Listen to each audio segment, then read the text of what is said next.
de la protection, la sécurité au niveau des frontières. Vous voyez un peu à Goudiri, vous avez, il y aura bientôt une base un peu partout. Donc, alhamdoulilah. Donc, Sénégal Abnedjam. Voilà, le Dougoutigui est là et il règle toutes les questions de sécurité au niveau des frontières.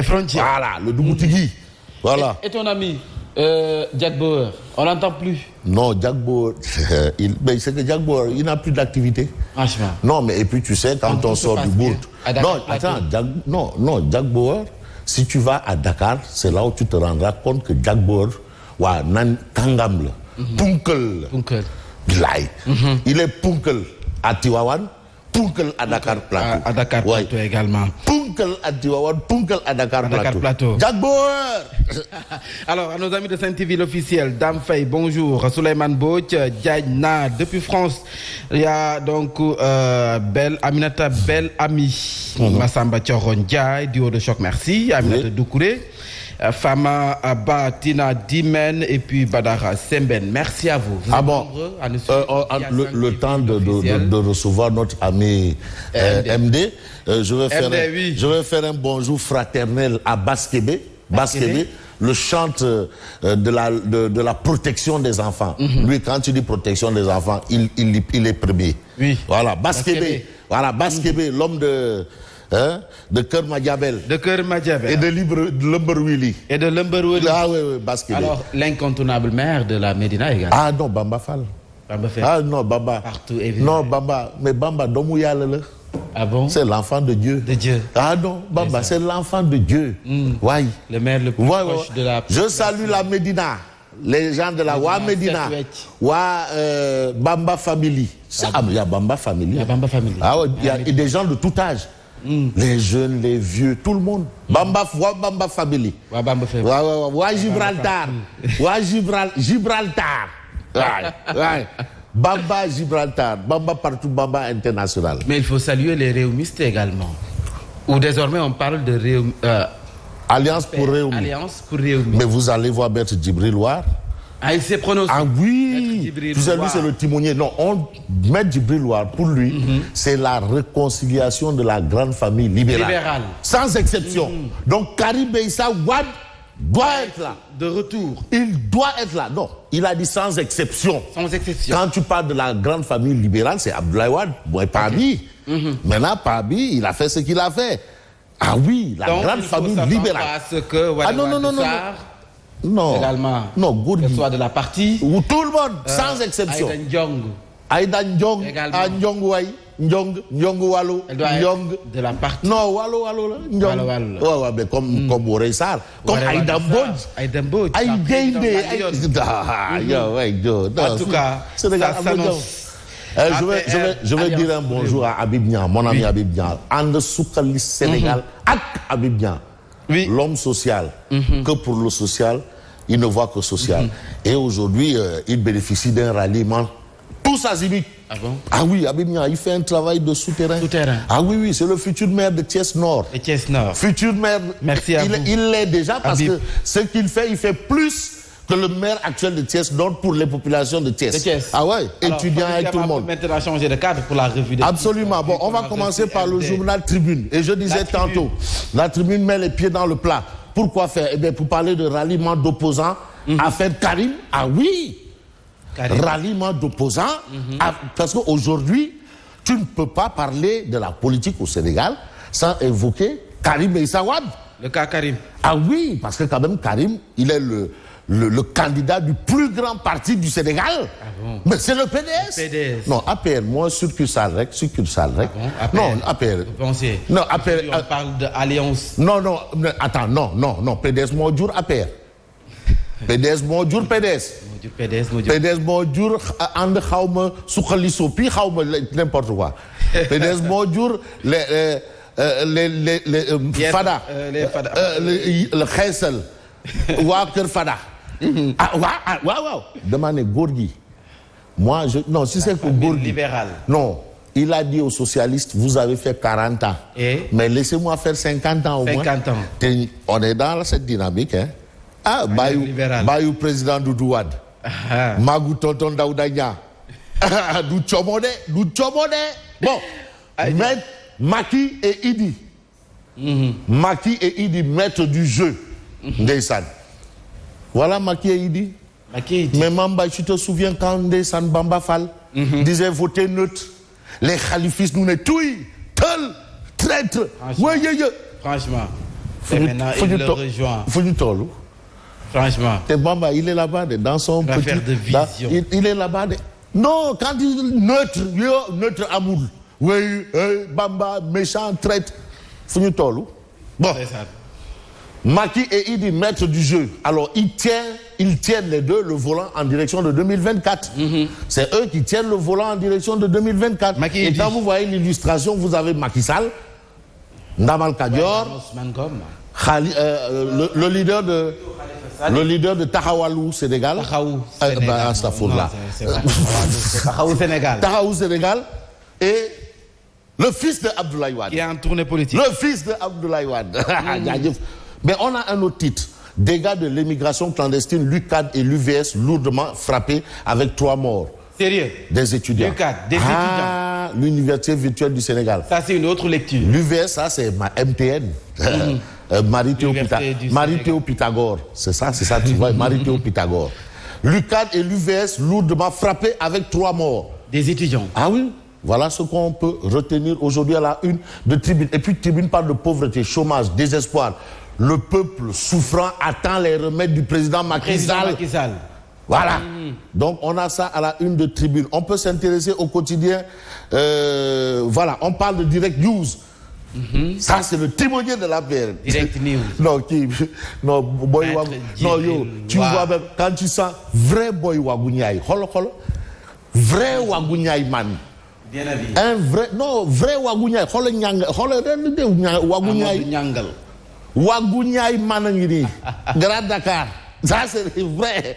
Alors, Direct News révèle Maître Djibril en war contre les détracteurs de Idrissa Seck. Mais Maître Djibril a dit, mais qu'on le laisse en paix, ouais. Mais qu'on le laisse en paix. Mais non, mais de fait d'oeil. Ah, ça, c'est le témoigner de la paix. Mais Maître Djibril a dit aujourd'hui, nous devons tous accompagner le président de la République pour la réussite dans sa noble mission. De mener notre très cher pays vers l'émergence. Mais on peut accompagner le président en étant dans l'opposition.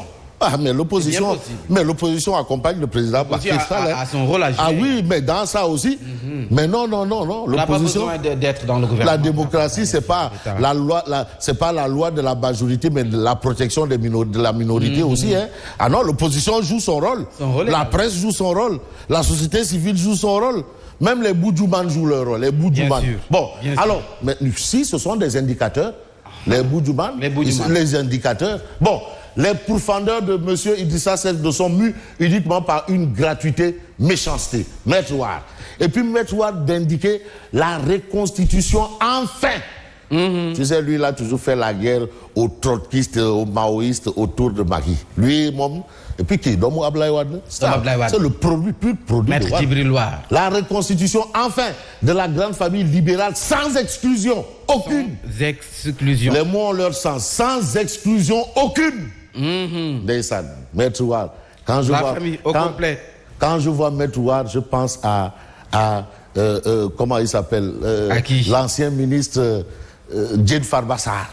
Quand je vois Maître Wade, je pense à Ndiogou Waksek, notre confrère Ndiogou Waksek.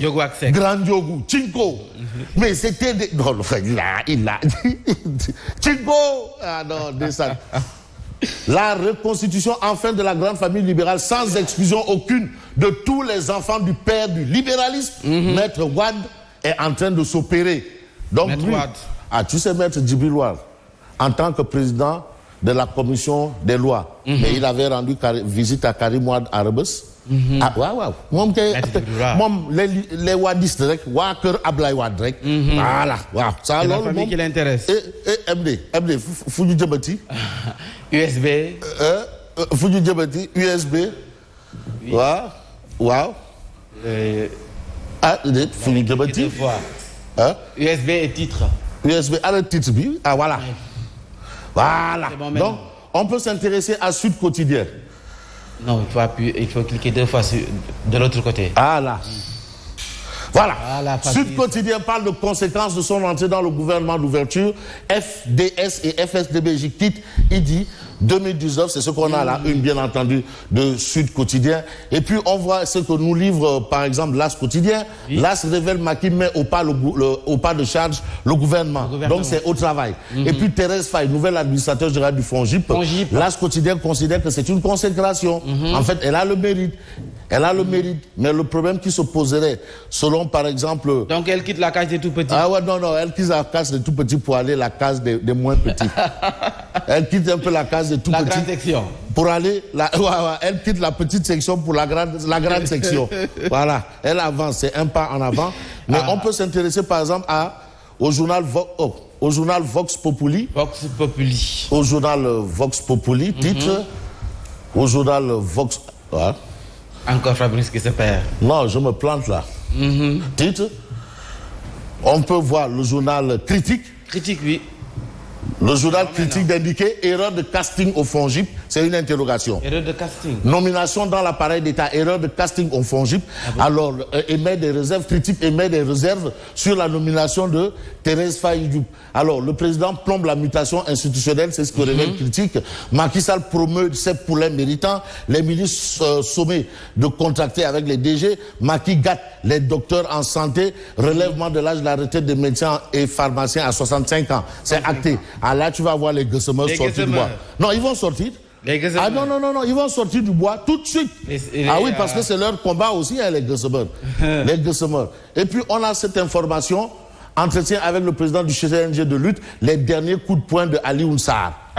Tous ceux qui me critiquaient n'ont jamais eu le courage de m'affronter. C'était plutôt des coups de poignard dans le dos. En 2018, Matarba et moi avions arrêté que c'était le dernier mandat du CNG. Donc ceux qui parlent là, ils parlent au nom de qui ou de quoi.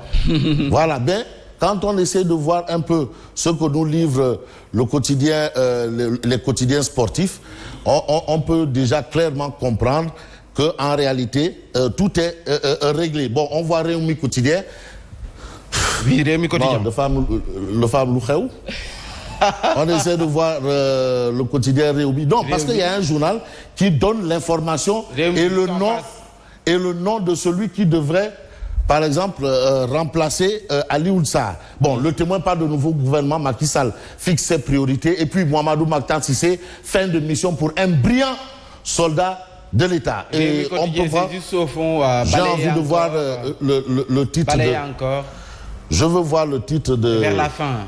Ouais, de Sounoulam. Sounoulam a donné l'information, hein, parce que aussi les lutteurs ils sont là, ils attendent. Sounoulam, malheureusement. Je n'arrive pas à voir Sounoulam. On aurait su exactement. En tout cas, le nom de celui qui devra remplacer Ali Ounsar est affiché à la une de Sounoulam. Bon, ben c'est quelqu'un qui apparemment est très connu dans le milieu du lamb, hein, si on se refait bien entendu. Ah, en tout cas... C'est un Djaï. C'est un Djaï. Oui. Ah non. C'est un Djaï. D'accord. Bon, très connu. On peut terminer ainsi. Et je crois qu'on peut prendre fin. On aurait bien aimé avoir ça et pourtant nous l'avions. Bon, on va parler par exemple de Réumi Quotidien, qui parle de distribution de soblé, Batengsé et tout le reste. Distribution d'oignons et de pommes de terre durant la Covid. On a le docteur Macoumba Diouf qui nous informe qu'il y a eu 1 milliard de francs CFA en pommes de terre et entre autres distribué à 65 000 ménages. Voilà. Donc on peut terminer avec ça. Alors Fabrice Ngama, merci. Il y a Ndoumbelane qui reçoit le président de Gunsebob vendredi. Wow. N'est-ce pas? Wow. Mais vous serez de la partie. Wow. Vous allez participer à l'émission. Ndoumbelane. Oui, Ndoumbelane. Ah non. C'est vendredi. Hein? Moi, est-ce qu'on peut avoir l'affiche? À la place de Ndoumbelane, moi je préfère manger mon Tumbulane. Ah. Tu connais le Tumbulane? Le Tumbulane, bien sûr. En tant que les bouches, je sais. Tumbulane. Alors, Bougane Gueye Dany, président du mouvement Gunsebob. Ah oui. Bougane Gueye Dany, peut-être ici, dans Ndoumbelane. Bon, ce sera probablement une émission. Donc attendez-vous à voir Bougane Gueye Dany, le leader du mouvement Gunsebob. Il va aborder certainement la question. Mais moi j'ai un problème, Mbaye. Mais quelles sont ces démissions en cascade de Idi 2019? La coalition Biltasme, 2019. Après les élections, c'est fini. Ça, c'est clair. Mais ceux qui disent oui, j'ai démissionné, ils disent 2019. C'était pour une durée bien déterminée. Mais non, c'était un moment. Donc, bon, mais maintenant, quand les gens disent... Bon, moi, 2020. Je veux poser... J'ai une question à poser au président Bougane Gueye Dany. Laquelle? Une question. Il vous écoute. Bon. Il vous suit présentement. Où sont passées ces 800 000 signatures? Il avait annoncé 800 000 parrains. Parrains. Waouh. Oui. Où sont passés les 800 000 parrains? C'est la question que j'ai envie de poser. Certainement, Bougane Gueye Dany a pris notre... Les 800 000 parrains. Donc, la question... Ah, il a dit qu'il avait 800 000 signatures. Certainement, il a pris note et certainement il va répondre. Voilà. Il aborde certainement la question de l'immigration clandestine, le remaniement, sa coalition, en fait, son alliance plutôt avec Idy 2019. Et quoi encore? Est-ce qu'il sera... Il est candidat parce que les prochaines échéances, c'est la mairie. Veut-il être maire ou député? Voilà, c'est ça la question. Wow. Voilà, Fabrice Nguema, merci. Merci. Demain. Merci. Fabrice Nguema que vous trouvez sur la 89.7 pour la revue de la presse radio. Tout de suite, le journal.